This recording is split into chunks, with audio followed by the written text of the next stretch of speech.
নমস্কার কৃষ্ণপ্রেমী গুণী শ্রোতাজনেরা আপনাদের আজ শোনাবো ছোট্ট নিমাই এবং দুটি চোরের একটি ঘটনা শোনাবো। আপনারা মন দিয়ে শুনবেন। এক সময় আমাদের ছোট্ট নিমাই বাড়ির বাইরে রাস্তায় হাঁটছিল। তখন দুটি চোর তাকে দেখতে পেয়ে একজন আরেকজনকে বলতে লাগলো, দেখ, ওই ছেলেটা সবেমাত্র এক এক পা দু পা হাঁটতে শিখেছে। ওর গায়ে কত দামি দামি অলংকার। এই সোনার অলংকারগুলোর মূল্য নিশ্চয়ই হাজার হাজার টাকা হবে।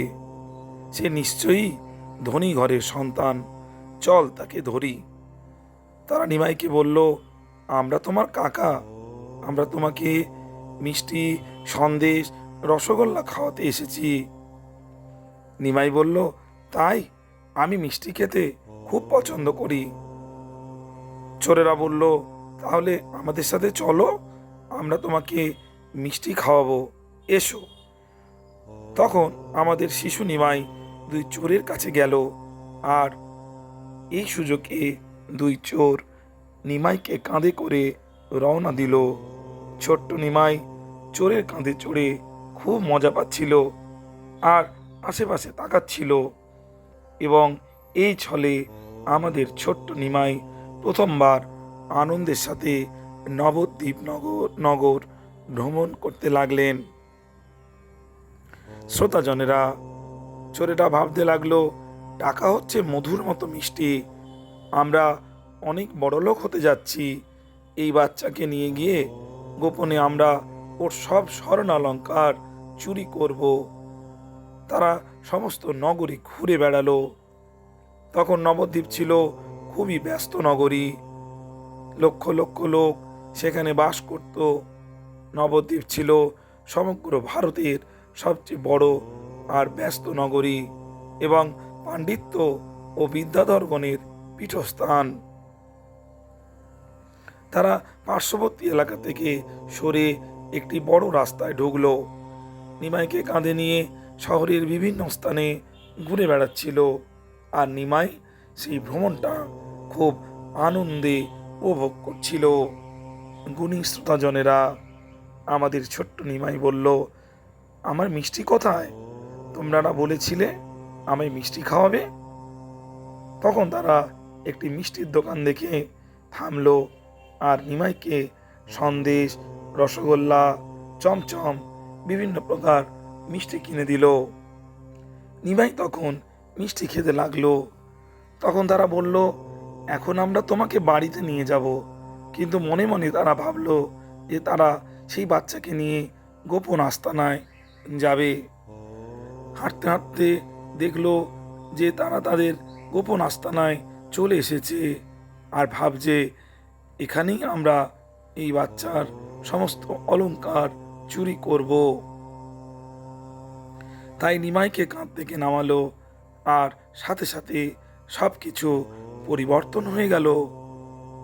শ্রোতাজনেরা, তারা দেখলো আসলে ঠিক নিমাইয়ের বাড়ির সামনেই তারা চলে এসেছে। এদিকে পিতা জগন্নাথ মিশ্র আর সচী মাতা জানতে পেরেছিলেন যে দুজন আগন্তুক এসে তাদের সন্তানকে নিয়ে গেছে। তাই বোঝাই যাচ্ছে তাদের মনের অবস্থা তখন কেমন ছিল। তারা সর্বত্র নিমাইকে খুঁজেছিলেন আর আশেপাশে সব জায়গায় ছুটে বেড়াচ্ছিলেন। ছোট্ট নিমাই দৌড়ে তার পিতার কাছে গেলে তিনি আনন্দে আত্মহারা হয়ে বলতে লাগলেন, ও নিমাই, বাবা নিমাই, তোমার জন্যই কতই না দুশ্চিন্তায় ছিলাম।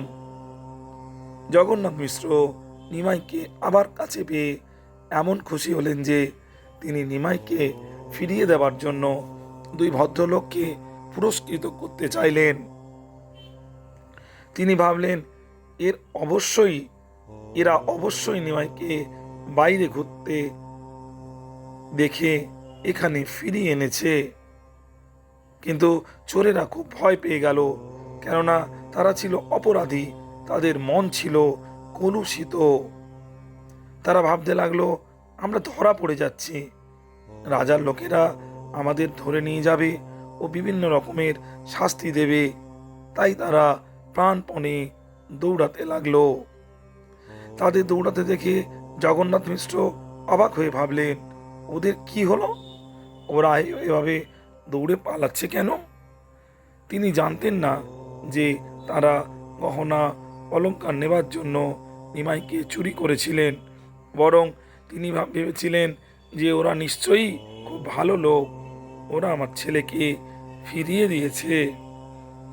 আর চোর দুটো গিয়ে একটা বাগানে আত্মগোপন করলো আর পিছনে ফিরে তাকাতে লাগলো কেউ তাদের তাড়া করছে কিনা। কিন্তু তাদের পেছনে কেউ ছিল না। চোরেরা বলতে লাগলো, হে চণ্ডী, হে দেবী, আজ তুমি আমাদের বাঁচালে, আমরা নিশ্চিত শাস্তি থেকে বেঁচে গেলাম। এরপর থেকে শ্রী জগন্নাথ মিশ্র তার পুত্রের ব্যাপারে আরও সতর্ক হলেন। এইভাবে প্রতিদিন বহু লোকের সাথে এরকম মজা করতেন ছোট্ট নিমাই।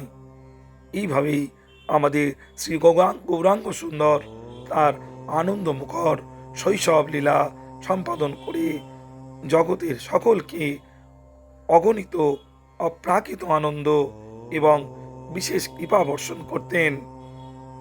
শ্রী শচীনন্দন গৌরাঙ্গ সুন্দর ভগবানের জয় বলুন। হরে কৃষ্ণ। শ্রোতাজনেরা, শ্রী গৌরাঙ্গ সুন্দর হচ্ছে শ্রীকৃষ্ণের একটি রূপ। শ্রী গৌরাঙ্গ সুন্দরের মধ্যেই শ্রীকৃষ্ণের লীলা মহিমা দেখা গিয়েছিল। শ্রোতাজনেরা, এই কৃষ্ণময় ভিডিওটি যদি আপনাদের ভালো লেগে থাকে তবে চ্যানেলটিকে সাবস্ক্রাইব করতে ভুলবেন না, আর বেশি বেশি করে শেয়ার লাইক করে দিয়ে এই ভিডিওটি অন্যান্য কৃষ্ণপ্রেমীদের শোনার সুযোগ করে দিন। ভালো থাকবেন শ্রোতাজনেরা। নমস্কার।